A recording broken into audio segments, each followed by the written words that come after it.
Welcome to the book reading program of 3ABN Australia Radio. Does your faith need a boost? Do you think that miracles only happened in Bible times? Think again. Compiled by Remnant Publications, the book Get Ready for a Miracle recounts true stories that prove that when we step out in faith, God displays His power in undeniable ways.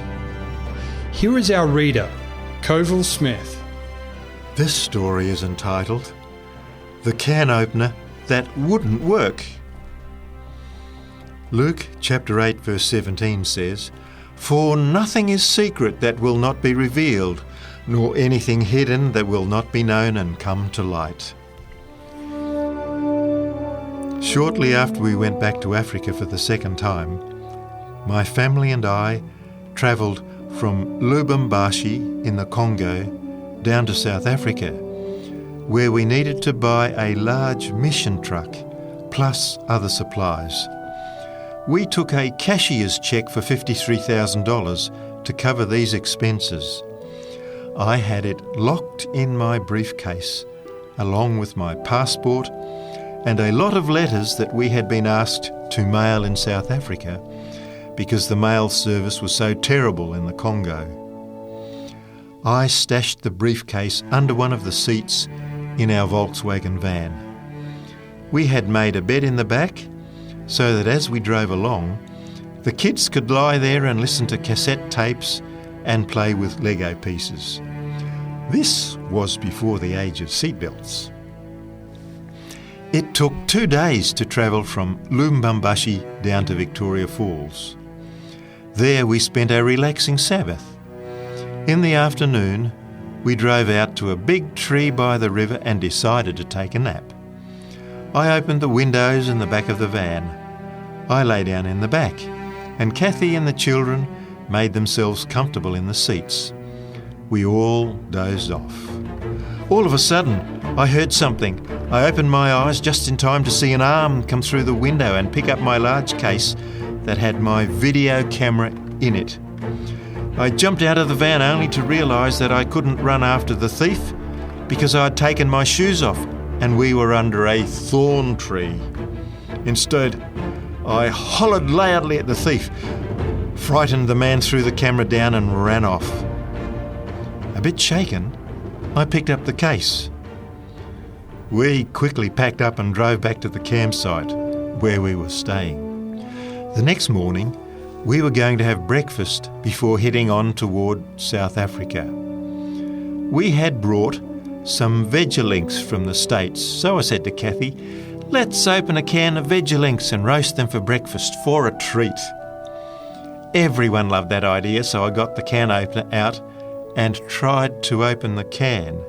Now, I had used this can opener many times before and many times afterward, and it always opened the can, but this Sunday morning I could not make it open the can no matter what I did. I was so irritated that I threw it down.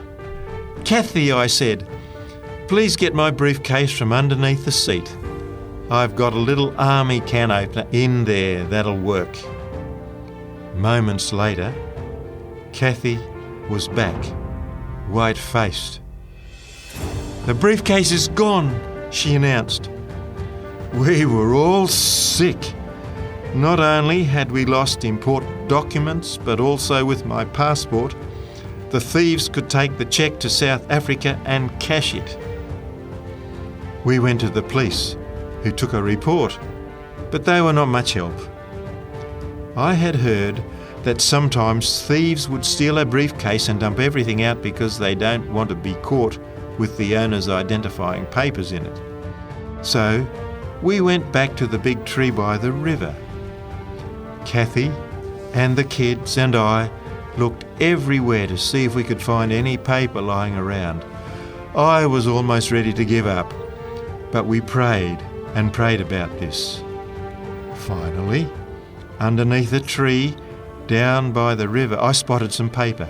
Sure enough, all those letters that people had given us to mail in South Africa, every one of them was lying there. Every envelope had been opened, except the one that had the cashier's cheque in it for $53,000. My passport was lying next to that envelope. God had watched over us once again.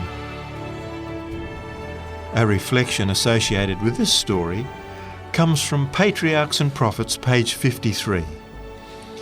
The angels warn them to be on their guard against the devices of Satan, for his efforts to ensnare them would be unwearied. While they were obedient to God, the evil one could not harm them, for if need be, every angel in heaven would be sent to their help. If they steadfastly repelled his first insinuations, they would be as secure as the heavenly messengers. But should they once yield to temptation, their nature would become so depraved that in themselves they would have no power and no disposition to resist Satan. The can opener that wouldn't work was written by Elder Duane McKey, Vice President for Evangelism and Ministerial Director for the Southwestern Union Conference of Seventh-day Adventists. Early in their career, he and his wife Kathy served as missionaries in Africa. You've been listening to the book reading program by 3ABN Australia Radio, featuring Get Ready for a Miracle. For more information about this book, visit remnantpublications.com.